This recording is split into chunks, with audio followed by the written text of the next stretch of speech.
নমস্কার। নকশি খাতায় আপনাদের সবাইকে স্বাগত। কেমন আছেন সকলে? আশা করি শান্তিতে আছেন, সুস্থ আছেন। আজ যে গল্পটি পড়ে শোনাব তার নাম চিঠি। লেখা শ্রদ্ধেয় সাহিত্যিক শ্রী বিভূতিভূষণ বন্দ্যোপাধ্যায়। আজই সকালে যে এমন আশ্চর্য ঘটনা ঘটবে, এমন দিনটি যে নির্দিষ্ট ছিল এমন এক আশ্চর্য কাজের জন্য, তা যখন ঘুম ভেঙে উঠেছি তখনও জানি কি, আজই বিশেষ করে বলছি এজন্যে যে আজ আমাদের দিল্লি যাওয়ার দিনটি নির্দিষ্ট ছিল। দিল্লিতে জওহরলালজি পৌরোহিত্য করবেন আমাদের এক সভায়। সমস্ত জগতের বিভিন্ন প্রদেশের সাহিত্যিক নিমন্ত্রিত হয়েছেন দিল্লির মহাসম্মেলনে। আমিও সেখানে যাব। বন্ধুদের সঙ্গে পরামর্শ করে ঠিক করেছি সবাই মিলেমিশে একত্র যাব। এক বন্ধুর চিঠি কাল পেয়েছি। তিনি আমার সঙ্গে যাবেন সস্ত্রীক। আমি যেন কলকাতায় গিয়ে তাঁর ওখানে গিয়ে তাকে সঙ্গে করে নিয়ে যাই। গ্রামেই থাকি। সাহিত্য সৃষ্টির জন্য আমার প্রয়োজন হয় পল্লী প্রকৃতির শান্ত পরিবেশ, ছায়াভরা লতাবিতান। সেখান থেকে ভারতবর্ষের মর্মকেন্দ্র দিল্লিতে যাব। পথে পড়বে কাশী, এলাহাবাদ, কানপুর, ভারতবর্ষের ইতিহাসের কত সুপ্রসিদ্ধ কর্মভূমি। ঐতিহাসিক দিগন্তের কত বিচিত্র বিকাশ ঘটেছিল এদের পুণ্যভূমিতে। ভাদ্রের মাঝামাঝি বনে বনে নাটা কাঁটার ফুলের শীষ উঁচু হয়ে আছে। ভুরভুর করছে সুবাস শরতের বাতাসে। এবার বর্ষা বেশি, রোজ লেগেই আছে বৃষ্টি। রাস্তাঘাটের কাদা শুকুতে চায় না। ভাবছি এখানে প্রত্যাসন্ন শরতের অপূর্ব শ্যাম শোভা ছেড়ে দিল্লির ঊষর রুক্ষ প্রান্তরে যাব বটে, কিন্তু কি পাবো সেখানে? জওহরলালের সঙ্গে হয়তো পরিচয় হবে, রাজেন্দ্র প্রসাদের সঙ্গে গল্পগুজব করা যাবে, লর্ড মাউন্ট ব্যাটেনের সঙ্গে এক টেবিলে চা পানের সৌভাগ্য হয়তো হয়ে যাবে। মনে মনে যে এসব নেই সে কথা অস্বীকার করলে মিথ্যে কথা বলা হবে। হরিপদ বাড়ুজ্যে এসে বললে, ভায়া, দিল্লি যাচ্ছ নাকি শুনছি? যাবো ভাবছি। কবে যাবে? কাল সকালে। তারা খরচপত্র দেবে তো? না, তারা কেন দেবে? বলো কি, সব খরচ তোমাদের করতে হবে? নইলে ভাবছিলাম তোমাদের রিজার্ভ গাড়িতে না হয় যাব তোমাদের সঙ্গে, ভাড়াটা লাগতো না। রিজার্ভ গাড়িতে গেলেও ভাড়া লাগে দাদা। হরিপদ বাড়ুজ্যে অতি মাত্রায় বিস্মিত হয়ে বললে, কেন? ভাড়া তো তোমাদের জমা দেওয়াই আছে। আছে তো বটেই, কিন্তু যারা সে ভাড়াটা দিয়েছে তারাই যাবে সে গাড়িতে। তোমাদের নেবে কেন? তুমি যদি নাও, ভাড়া দিতেই হবে, বিনা ভাড়ায় যাওয়া চলে না। তবে আর রিজার্ভ মানে কি হলো? হরিপদ বাড়ুজ্যে অপ্রসন্ন মুখে তামাক খেতে লাগলো। রিজার্ভ গাড়ি সম্বন্ধে তার ধারণা একটু অদ্ভুত রকমের, সন্দেহ নেই। ভাবছি যে ওর ভ্রান্ত ধারণার একটু সংশোধন করে দেওয়া দরকার। এমন সময় গফুর পিয়ন এসে বললে, বাড়ুজ্যে মশাই বাড়ি আছেন? গফুর পিয়ন বড় ভালো লোক। আমাদের এখানে গফুর অনেক দিন আছে। সকলের সঙ্গেই আত্মীয়তা ওর। বাড়িতে ডেকে ওকে জল খাবার খাওয়ায়। কাঁঠালের সময় কাঁঠাল, আমের সময় আম, তালের বড়ার সময় ঝোলা গুড় আর তালের বড়া। বললাম, গফুর কি পাকিস্তানে চলে যাবে? হ্যাঁ বাবু, আমারে যশোরে বদলি করেছে। সত্যি গফুর, তুমি পাকিস্তানে গেলে আমাদের সকলেরই মনে বড় দুঃখ হবে। গফুর বিনীত হাস্যে বললে, বাবু, আমারও মনটা কি ভালো থাকবে? আপনাদের এখানে যেরকম কাটিয়ে গেলাম, এমন সোনার চোখে আমারে অপর জায়গায় কি দেখবে? সকলেই দেখবে। যে ভালো হয় তাকে সকলেই ভালো বলে, বুঝলে না গফুর? গফুর আমার হাতে একখানা চিঠি দিয়ে বললে, বাবুরাজ মোটে একখানা। গফুর চিঠি দিয়ে চলেই যাচ্ছিল। আমি বললাম, যাবার আগে একটু দেখা করে জল মুখে দিয়ে যেও। সামান্য একটু মিষ্টি মুখ গফুর হেসে চলে গেল। তারপর চিঠিখানার দিকে চেয়ে বিস্মিত হলাম। কাঁচা মেয়েলি হাতে লেখায় চিঠিখানা লেখা, পরমারাধ্য শ্রীযুক্ত জগদানন্দ বন্দ্যোপাধ্যায়, শ্রীচরণ কমলেশু। কে চিঠি লিখেছে? খামখানা এত ময়লা আর পুরনো, আর অন্য রকমের।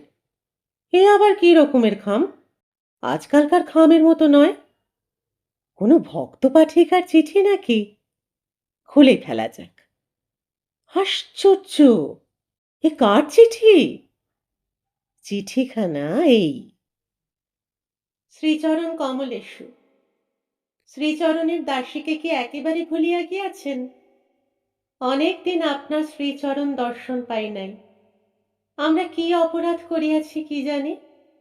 আপনি খড়িবেড়েতে নারায়ণ মুখুজ্জের ভাইপোর বিয়েতে বরযাত্রী আসিয়াছিলেন, ভরত দাদার মুখে শুনিলাম। কিন্তু এ দাসীকে দর্শন দিতে আসিলেন না কেন, ইহার কারণ কিছু বুঝিলাম না। আপনি রাগ করিলে দাসীর আর কে আছে বলুন?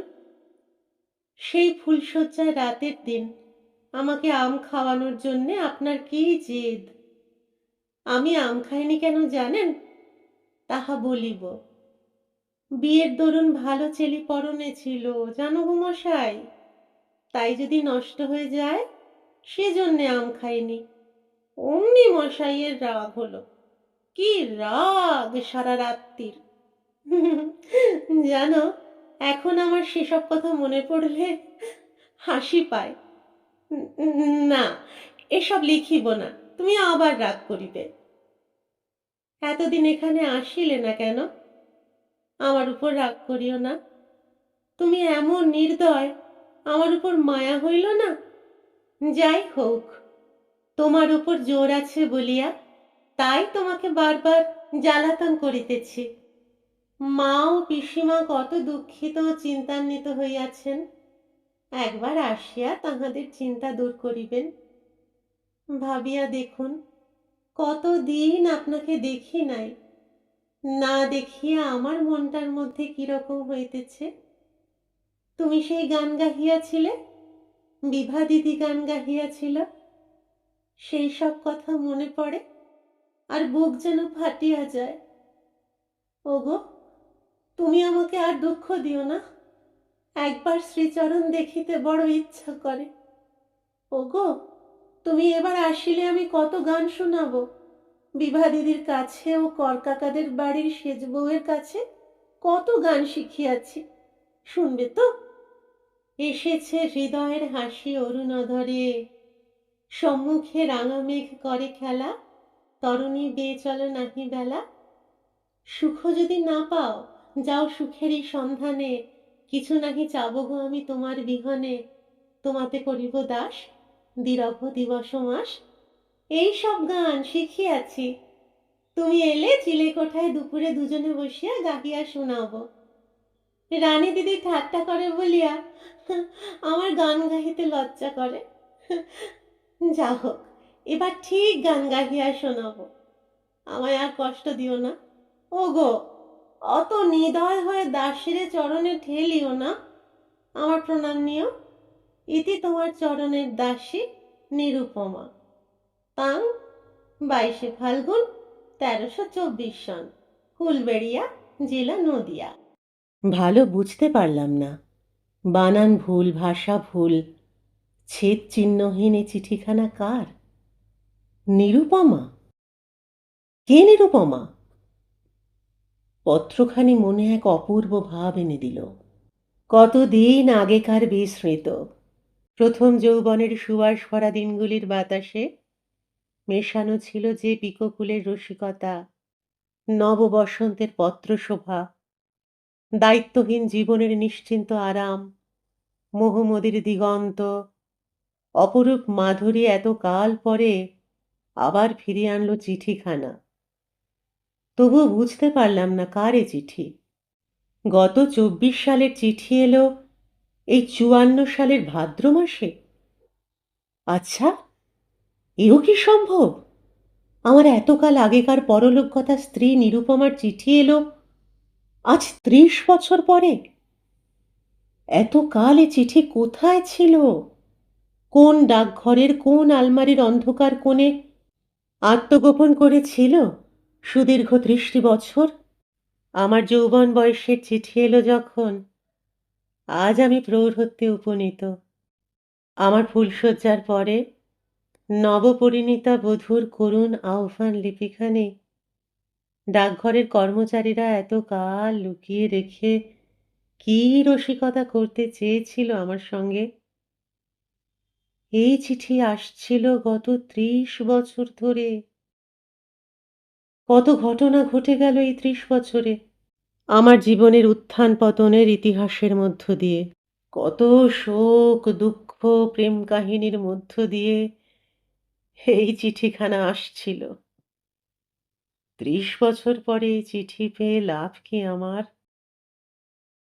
চমৎকার শরৎ দুপুরটিতে শুধু বাইরের দিকে চেয়ে রইলাম চিঠিখানা হাতে করে।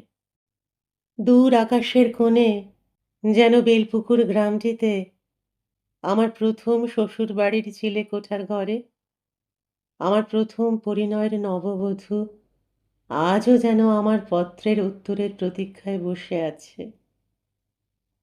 ১৪ বর্ষীয়া দেশে অবস্থিত সেই সুন্দরী বধূটির মুখ এতকাল একেবারেই মনে ছিল না।